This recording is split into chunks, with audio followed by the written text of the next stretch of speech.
Hey, good morning, friends. Today, my friends, is Monday, June the 22nd, 2026, and the time now is 7:45 a.m. So, friends, today I want to talk briefly about the World Cup 2026, which is currently taking place in the United States, Canada, and Mexico. And friends, I want to talk specifically about the African nation or country, the West African nation or country of Cape Verde or Cape Verde. Now, this World Cup 2026 has been a very interesting event. Yes, it started as foolishness with the nonsense that the United States have done under Donald Trump. But whether we are talking about in Mexico or Canada, the World Cup has been going on smoothly, and even in the United States as of now, people throughout the United States, American people, Black Americans, Mexicans, and Hispanics, other Hispanic group from throughout the Americas, Latin America, have been making this World Cup a very fruitful, a good, and enjoyable moment. And even white Americans and others, they are experiencing, enjoying the festivities. But also, this World Cup is becoming and has been a very interesting event because countries that have been playing have been making it interesting. One such country is Cape Verde. Cape Verde is a very tiny country off the coast of Africa, West Africa. And friends, Cape Verde shares a very strong, interesting history with Guinea-Bissau, and they are both Portuguese, former Portuguese colonies. And these countries are very interesting. Now, for Cape Verde, it is a very tiny country, not so much in terms of its land mass, its land size, but also in terms of its population.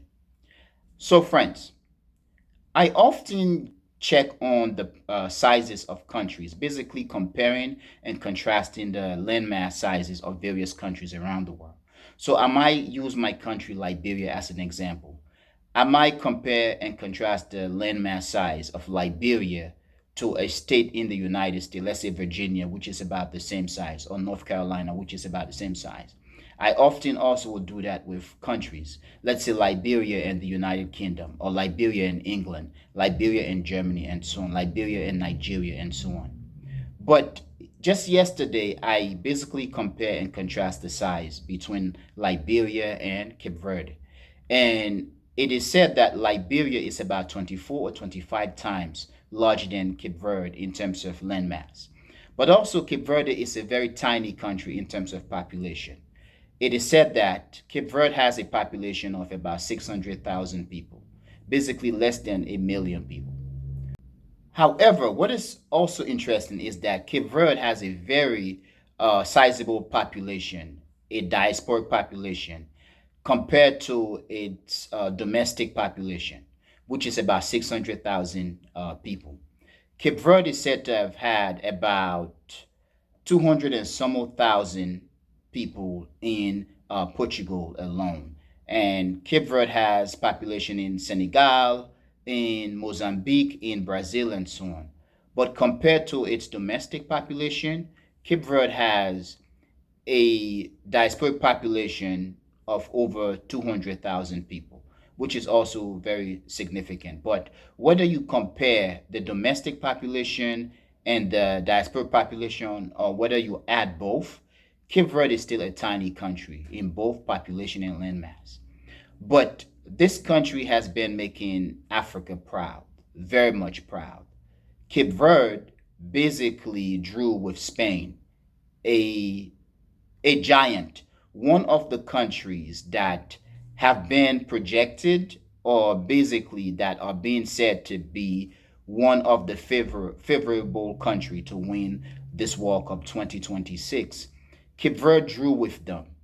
Cape Verde now just drew yesterday with Uruguay, which is another powerful, strong country in terms of football. So that is a big deal for a country as tiny as Cape Verde in both population and landmass to basically, even though it has a very much a small pool of talent, that it manages to cultivate a group of young men, intelligent young men, very strong, ambitious, and men who are playing with their hearts. And to the fact that they play and drew with Spain, and now they just drew with Uruguay, it's a very much remarkable experience and outcome. However, friends, if Cape Verde can draw with Spain, definitely there is no reason why they couldn't beat Uruguay or even draw with them. However, somebody said that the referee needs to be investigated because Cape Verde should have won the game yesterday. They had several chances for free kicks and penalty, which basically were denied to them, and even at the very last moment of the game. But you can see that the momentum, the confidence of the team as a whole, and the individual players on the Cape Verde national team basically have been growing significantly. So I'm very proud and I'm happy for Cape Verde as a country and Cape Verdean as a people. They make Africa and Cape Verde proud. And yesterday, all over the street, throughout the streets in Boston, Massachusetts, there were people of Cape Verdean descent throughout the city, basically celebrating their country's triumph in the World Cup. As much as they basically drew the game, they drew with a giant twice. They drew with giants twice. And just drawing for a country as small as Cape Verde with limited resources, it's a great achievement. So I'm proud and I'm happy for them. But I hope they win the next game because if they keep drawing, basically when you draw, you only get 1 point. They need to win the next game to get 3 points, a total of to make it about 5 point total, so that they can advance to the next round.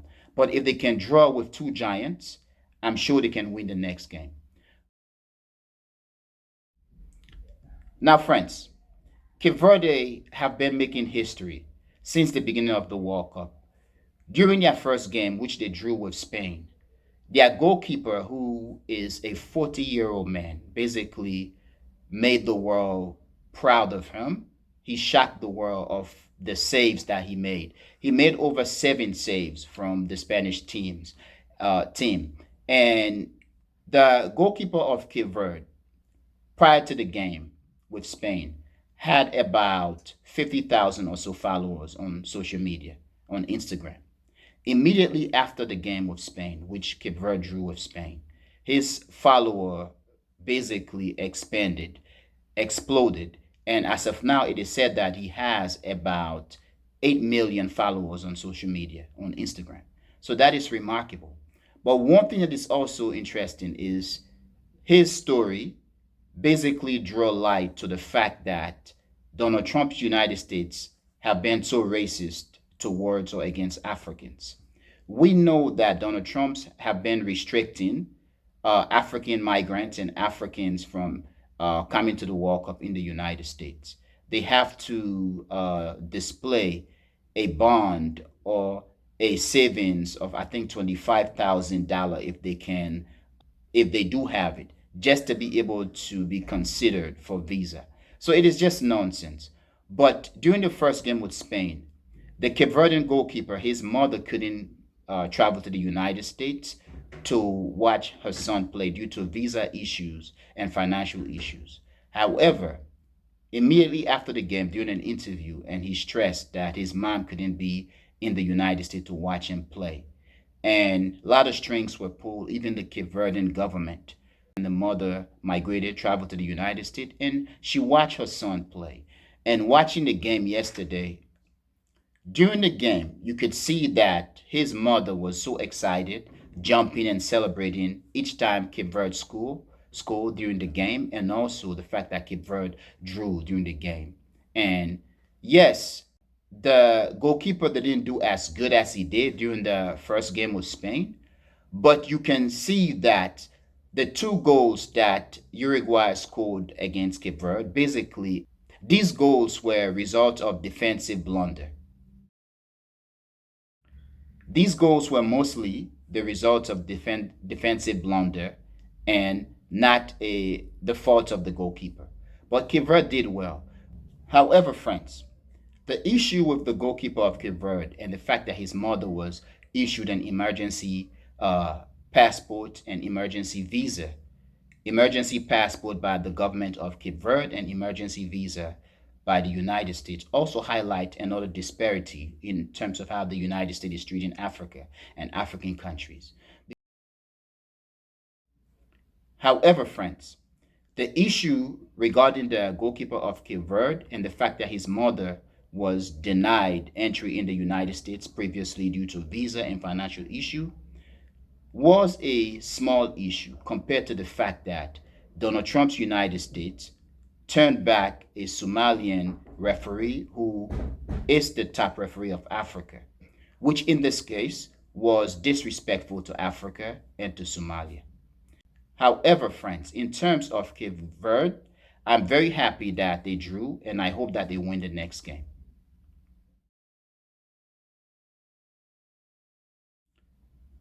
Now, friends, please tell me what you think, and I really want to know what you think. However, friends, I'm going to end here. I want to thank you for being a member of the Echoing Voice community, my friends, but most especially and most importantly, or most important friends, I want to thank you a lot for watching the Echoing Voice. Peace, my friends. Peace.